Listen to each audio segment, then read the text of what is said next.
All right, so this talk is an introduction to the privacy ecosystem, mainly emerging trends. My name is Jason Delabays. I'm French, working for Zama. And Zama is a cryptographic company working on FHE, fully homomorphic encryption. Sorry, I will remove my my AirPods because I have some feedback noise in my ear. Can you guys hear me? Yeah, we can hear you. Can hear you just fine.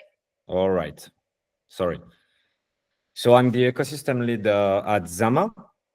And so today we'll talk about emerging trends. Of course, as I'm working for Zama, I'll be a bit biased toward FHE here because that's the topic I master the most. But I'll try to give you an overview. So this is dedicated to people who just started learning about these topics and who wants to have a bird eye on the topic. So, of course, you know why privacy matter. It was the previous talk. And I'd like to express how important it is for tokenization. So tokenization is this big trends with big money coming. And even though blockchain have amazing properties like decentralization and composability, we are still lagging behind compared to traditional banking rails, which can offer confidentiality. So we have made a trade-off, and then we absolutely need to put back privacy into this universal financial backend. So today we stand at a turning point where new cryptographic techniques are arriving to deliver privacy without sacrificing decentralization. So this presentation will give you a 20 minutes intro to this privacy ecosystem and highlight emerging trends. So we have 4 big privacy warriors in terms of technology. We have FHE, fully homomorphic encryption, with companies like Zama or Phoenix. I've only mentioned a few companies in each, but most of them are even using a set of those different techniques. Of course, you have ZK, zero knowledge proofs, which are mainly used for scaling today, but lots of interesting projects are using zero knowledge proof for their zero knowledge property, Aztec and Alio, for example. Then you have multi-party computation used by Partition, Nilan, and TEEs, which have been the first, I would say, privacy tech used in this space. So TEEs are special hardwares, trusted execution environment, that can compute on securely on data. I mean, securely, more or less, we'll see later. So today, as you might know, institutions are coming and they need confidentiality. I've only mentioned 4 big projects, BlackRock, Robinhood, JP Morgan, Franklin Templeton. So asset manager, big banks. Regulation is coming also in the US with the recent Clarity Act and the Genius Act on a stablecoin. So more than ever, these big institutions are coming to the blockchain. They are already used to confidentiality. This is a prerequisite for their business, and know that they are entering the privacy tech will be needed more than ever. So we have this talk by this quote by Larry Fink: "The next generation for market will be tokenized." Tokenization of securities, which I think highlight the topic. And then the regulatory landscape around privacy, I'd like to highlight 2 different stories. One of them is, of course, Tornado Cash that you might have heard of. So Tornado Cash is a mixer, the first mixer on Ethereum. And today, the main developer of Tornado Cash, Roman Storm, there is a trial and is being charged with money laundering, sanction violation, and operating an unlicensed money transmitter. So he plead not guilty, and its closing arguments occurred July 30. and the defense rested without Storm testifying. So a verdict on this topic is expected soon, but as this is a huge case regarding privacy, we have to look at it very seriously. So in the Ethereum community, people have been raising money to help this developer. And the good news is in March 2025, the OFAC in the US lifted the Tornado Cash sanctions. So after a new crypto-friendlier Treasury Secretary took office. But we are still waiting for the end of the case. And in the European Union, the UE is cracking down on anonymity. And so there is this new law that says that Mixer and privacy coin like Zcash or Monero will be fully banned in Europe. So I think the big trend here today is toward compliant privacy, where we can have private data on blockchain and respect confidentiality for transactions, but while being compliant with the different regulations. And the last part of my intro is regarding Ethereum. So if you read Vitalik blog, you may have seen that recently he's made a lot of contribution on the blog post mentioning privacy as a top priority. You know, after the merge and the scaling roadmap using layer 2s, it's not finished. So the scalability of Ethereum is not finished, but we can now say that confidentiality is one of the major priority for the Ethereum Foundation, and as they are leading on lots of research related topics, we can say this is a good news, and the solutions are coming. Then I'd like to mention some key trends which I find interesting. So let's get started. So this is the Block Explorer, and I think it's very easy to understand why it matters when for the first time you open Etherscan, because as you know, once someone as a transaction make a transaction, you can see everything, the sender, the receiver, the amounts, and even if most of those data are pseudonymous, with tools like different tools using machine learning, you can retro-engineer a lot and link Ethereum address to real names. Lots of companies are doing this, and so this is not optimal. We can see everything. So then, what should we hide exactly? We can, of course, hide the sender, we can hide the receiver, and we can hide the value. And when we talk about privacy on blockchain, we have to separate hiding the sender and the receiver from hiding the value, because as you will see, different texts enable different hiding. And so with ZK, basically, so I won't go into details explaining how ZK privacy works, but you can pretty much do anything. So you can easily hide the sender and the receiver, and you can also add the value. So this is a great technology. And a simple example of this is Tornado Cash, using zero-knowledge proof to hide sender and receiver. But when you use this tool or any other mixer, the value is fully public and transparent. So you can see a bunch of 1 ETH, bunch of 10 ETH being transferred. And it's very easy to know the amount that is being transferred on those mixers.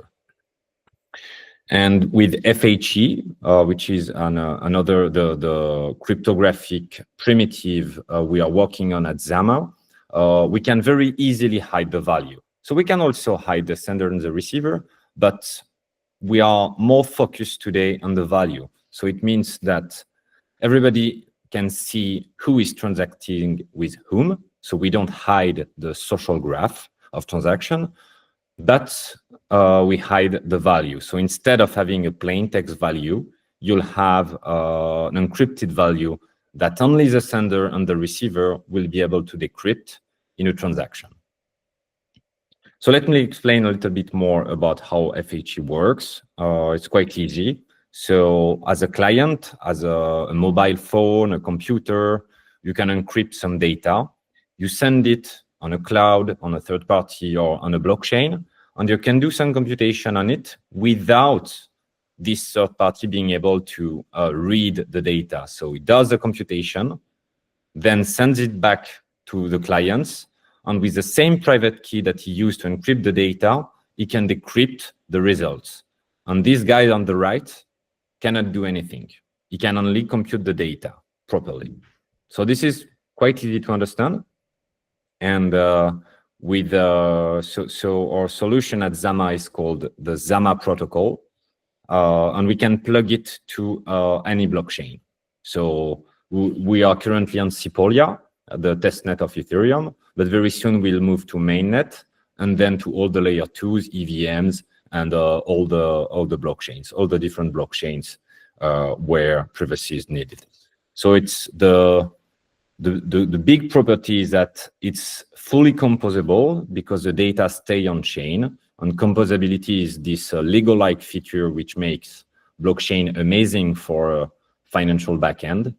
You can, if you have, for example, a private ERC20 where the amount in the ERC20 is private, you can compose it with a identity smart contract, with a voting smart contract, and all of this data runs is directly on the blockchain.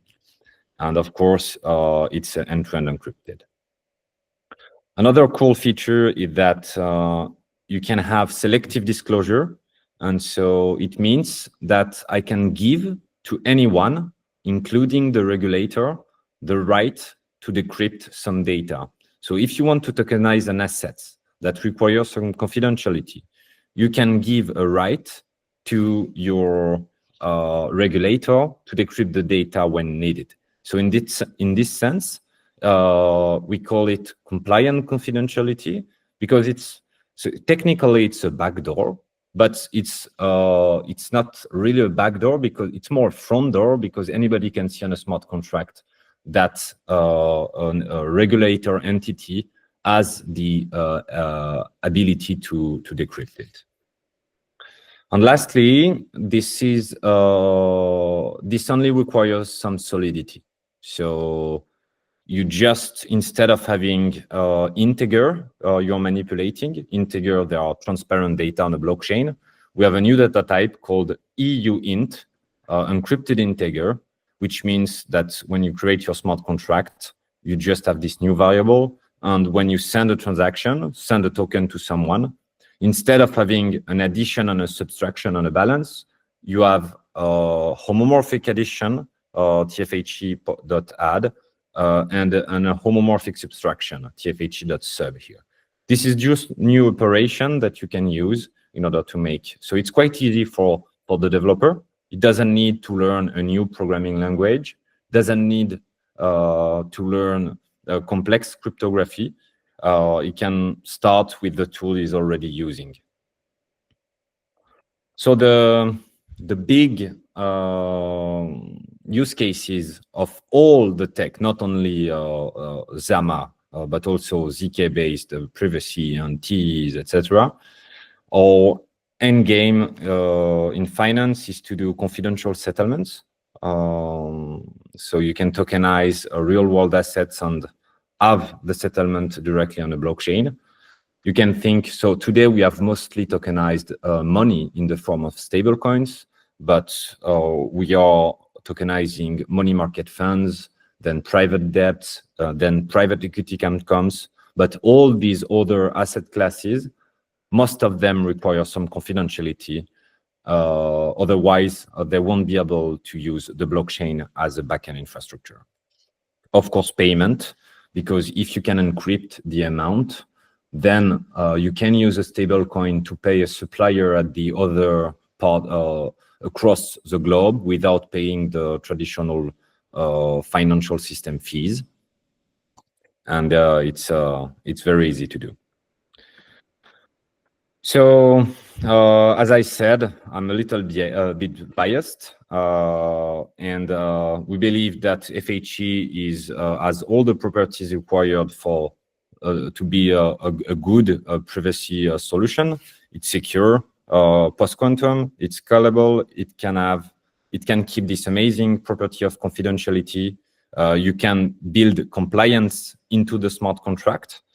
And and most of the other techniques, while great, they are lacking some kind of property. For example, MPC, multi-party computation, it's not really scalable because you need to make so many different connection between the nodes.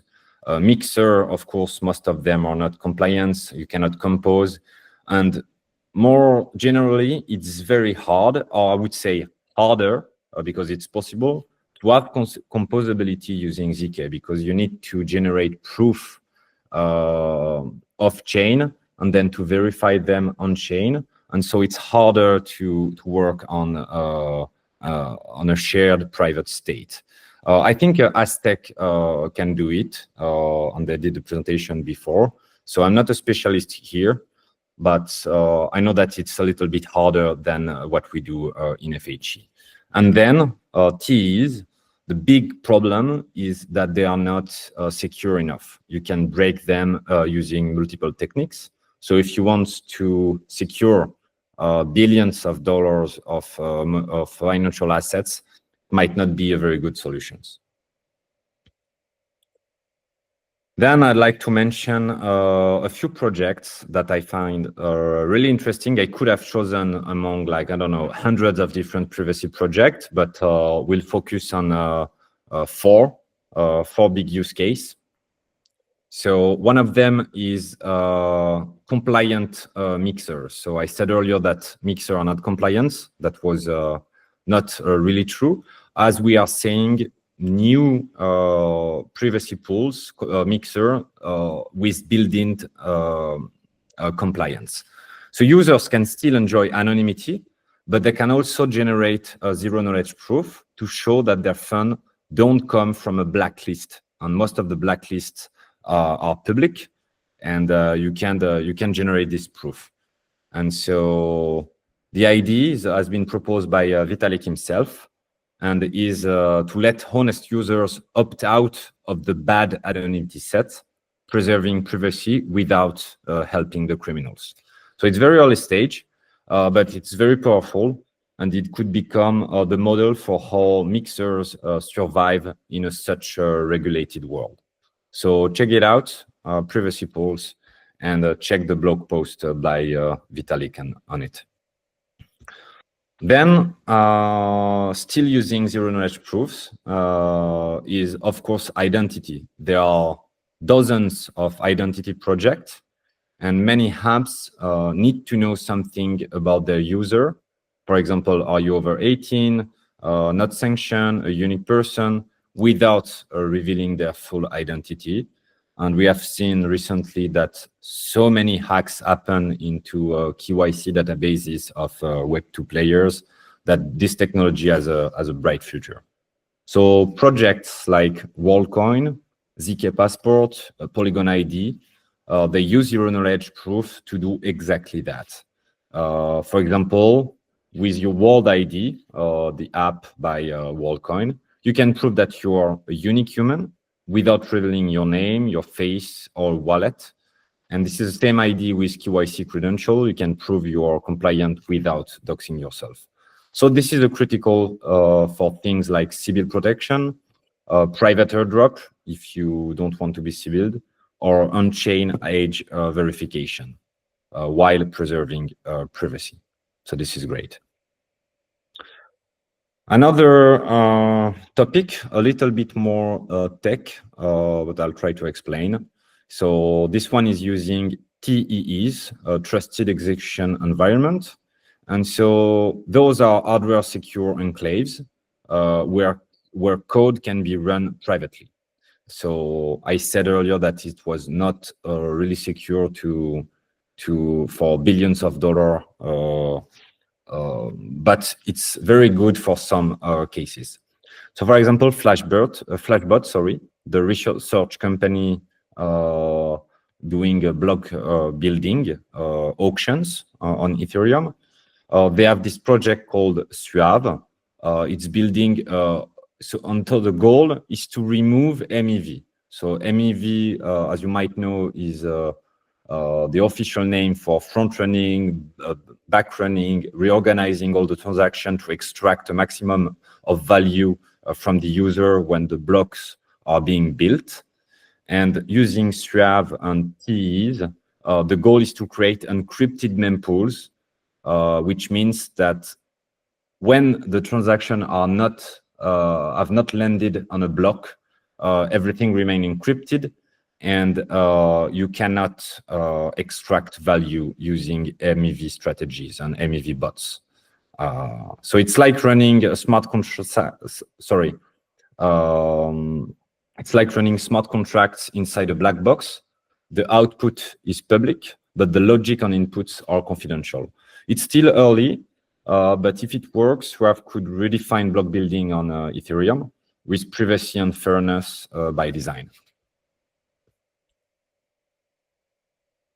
And the last project I wanted to mention is the good old permissioned and private blockchain. So even though I guess most of you are interested in public blockchains, and even though they dominate headlines, permission blockchain aren't dead.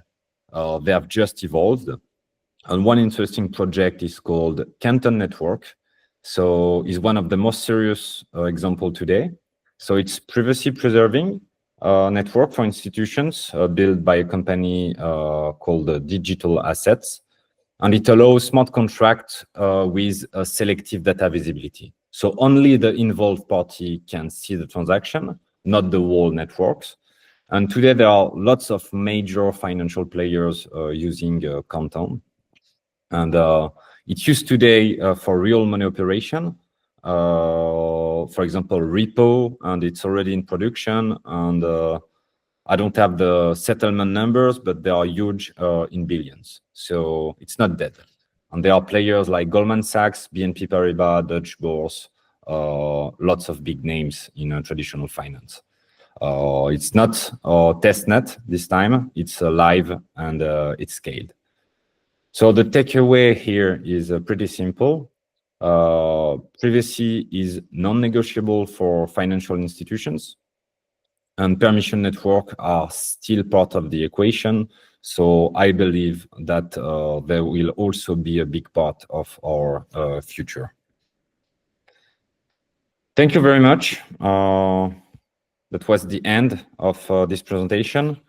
If you're interested in Zama and developing smart contract, confidential smart contract using FHE, you can join our developer program. Everything is explained if you scan this QR code, and you'll be able to build your first confidential smart contract very easily. I think the first example is a private ERC20, very simple, same as an ERC20, but the amounts are encrypted, and it's very useful to learn more and understand how it works.